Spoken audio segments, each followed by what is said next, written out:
De gravidez a rombo financeiro, 5 fofocas que movimentaram os bastidores da Copa. A Copa do Mundo 2026 tem dado o que falar, e não apenas pelo que acontece dentro das 4 linhas. Desde o início do campeonato, uma onda de polêmicas envolvendo jogadores, executivos e jornalistas esportivos tomou conta das redes sociais e dos bastidores do Mundial. Um dos casos que mais chamou a atenção envolve o atleta Rafinha. Ao planejarem a compra de uma mansão avaliada em 56 milhões de reais, ele e a esposa, Natália, teriam descoberto que não possuíam o montante necessário para a transação. O episódio gerou revolta em Natália e culminou no rompimento de Rafinha com seu empresário, passando a gestão da carreira para o sogro, uma decisão que, segundo relatos, causou uma divisão na família. Em meio ao turbilhão, o casal também trouxe uma novidade. Através de um vídeo publicado nas redes, revelaram aos seguidores o sexo do bebê que esperam.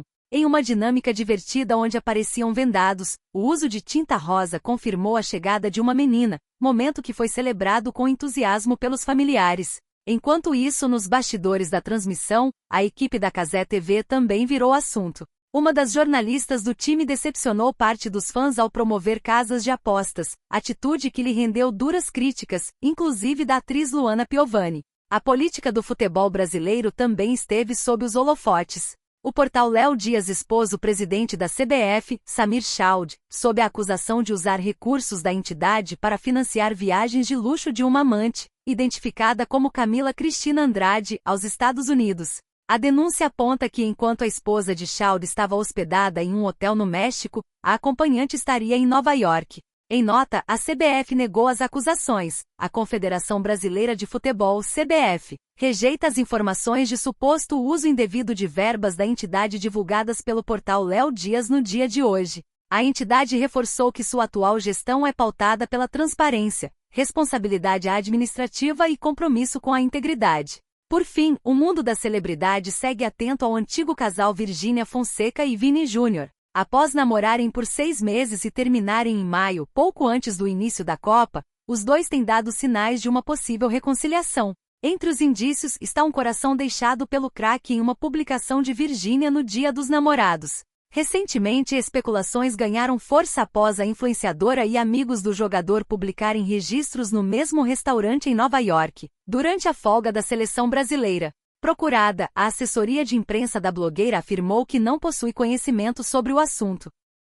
É curioso como a gente olha para uma Copa do Mundo e espera apenas ver o desempenho tático dos times, a qualidade do passe ou a precisão dos goleiros. Mas a verdade é que o futebol, especialmente no Brasil, é um organismo que vive de bastidores, de gente, de egos e de vidas que se entrelaçam muito além do gramado. Quando a gente lê notícias como essas que acabamos de comentar, o que salta aos olhos não é apenas a fofoca pela fofoca, mas como as trajetórias de figuras públicas são moldadas por decisões que muitas vezes parecem tiradas de um roteiro de dramaturgia. Vamos pegar o caso do Rafinha, por exemplo. O atacante, que hoje é um dos nomes de peso da nossa seleção, percorreu um caminho que é o sonho de qualquer menino que chuta uma bola na periferia. Nascido na Restinga, em Porto Alegre, ele não teve o tapete vermelho estendido. Antes de brilhar no Barcelona e vestir a amarelinha, ele passou pelo futebol português, onde precisou provar seu valor com muita disciplina.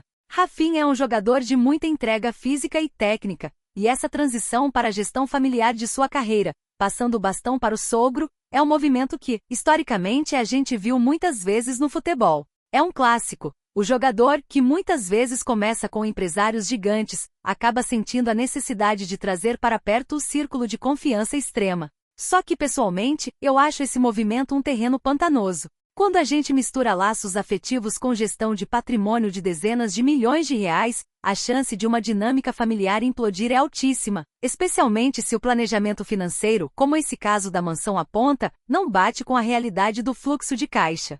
É uma lição dura, e que mostra que por mais que o salário de um atleta de elite seja astronômico, a gestão exige uma frieza que nem sempre o conforto familiar permite. E claro, a chegada da primeira filha vem como um contraponto emocional intenso. É o tipo de coisa que muda o eixo de uma pessoa, e ver esse casal, Rafinha e Natália, atravessando uma crise financeira aparente ao mesmo tempo em que celebram a vinda de uma menina, nos lembra que por trás das manchetes, eles estão tentando equilibrar pratos que a maioria de nós nem conseguiria segurar. Já quando olhamos para a transmissão esportiva, e aí entramos na polêmica que envolveu a Cazé TV e o uso de casas de apostas, a gente entra num debate que está longe de acabar. A Cazé TV revolucionou o jeito de consumir esporte no Brasil, trazendo uma linguagem leve, que quebra a sisudez das transmissões tradicionais. Mas essa democratização trouxe um desafio enorme, o financiamento. E onde tem dinheiro, tem responsabilidade. A crítica da Luana Piovani, que é conhecida por não ter filtro e sempre se posicionar de forma contundente, toca num ponto nevrálgico. Piovani, que tem uma trajetória marcada por uma independência feroz e por sempre bater de frente com o sistema, seja na televisão ou nas redes, acaba sendo a voz daquele público que se sente traído quando vê um ídolo ou um comunicador incentivando práticas que para muitas famílias brasileiras são destrutivas. Eu, particularmente, vejo isso com muita preocupação. A credibilidade de um jornalista esportivo é o seu bem mais precioso. Quando você entra no campo da publicidade de apostas, você está emprestando seu capital de confiança para algo que é, no mínimo, cinzento sob o ponto de vista ético. A televisão brasileira e o streaming estão vivendo um momento de transição e de busca por novos modelos de negócio. E esse episódio serve como um alerta. O público está cada vez mais atento, mais crítico e, acima de tudo, não tolera mais que a linha entre o entretenimento e a indução ao erro seja tão tênue. Agora, se tem algo que sempre movimenta o submundo do futebol é a política da CBF. E quando a gente fala de Samir Chowd, estamos falando de uma estrutura de poder que parece, muitas vezes, desconectada da realidade do torcedor comum. O futebol brasileiro, infelizmente, tem um histórico pesado de escândalos envolvendo a gestão de recursos. O fato de surgir uma denúncia sobre o uso de dinheiro da entidade para fins pessoais é algo que, se confirmado, é gravíssimo, não apenas juridicamente, mas moralmente. A nota da CBF falando sobre transparência e integridade é a resposta padrão que a gente espera de qualquer instituição nessas horas, mas, na minha visão, a gestão da CBF é algo que precisa de um escrutínio constante. A gente não pode esquecer que a entidade cuida do patrimônio nacional, que é a seleção, e qualquer desvio de conduta, qualquer uso de verba para interesses privados, acaba manchando a imagem de todo um país que vive e respira futebol. É uma ferida que insiste em se abrir. E é curioso notar como, em meio a tudo isso, a vida social dos envolvidos ganha proporções cinematográficas. A comparação de destinos, a logística de viagens, tudo isso vira prato cheio para quem acompanha o noticiário dos famosos, mas acaba sendo sintoma de uma falta de cuidado com a própria imagem que, no fim das contas, termina respingando na entidade que a pessoa representa. Por fim, não dá para ignorar a questão do Vini Júnior e da Virgínia Fonseca. O Vini é hoje, indiscutivelmente, um dos maiores jogadores do mundo, um cara que, além de craque, se tornou um símbolo de resistência contra o racismo e uma figura global. A trajetória dele, desde o Flamengo até se tornar esse ícone no Real Madrid, é de uma ascensão meteórica. Ele lida com uma pressão que pouquíssimos seres humanos seriam capazes de suportar. Quando a gente vê esse vai e vem com a Virgínia, uma das maiores influenciadoras desse país, é natural que a curiosidade tome conta. Eles são jovens, poderosos, vivem sob a luz dos holofotes o tempo todo. Mas eu me pergunto, até que ponto a vida pessoal de um jogador desse calibre não começa a interferir na sua performance? A gente sabe que na elite do esporte o foco é tudo. Qualquer instabilidade emocional, qualquer especulação mediática pode ser um ruído desnecessário.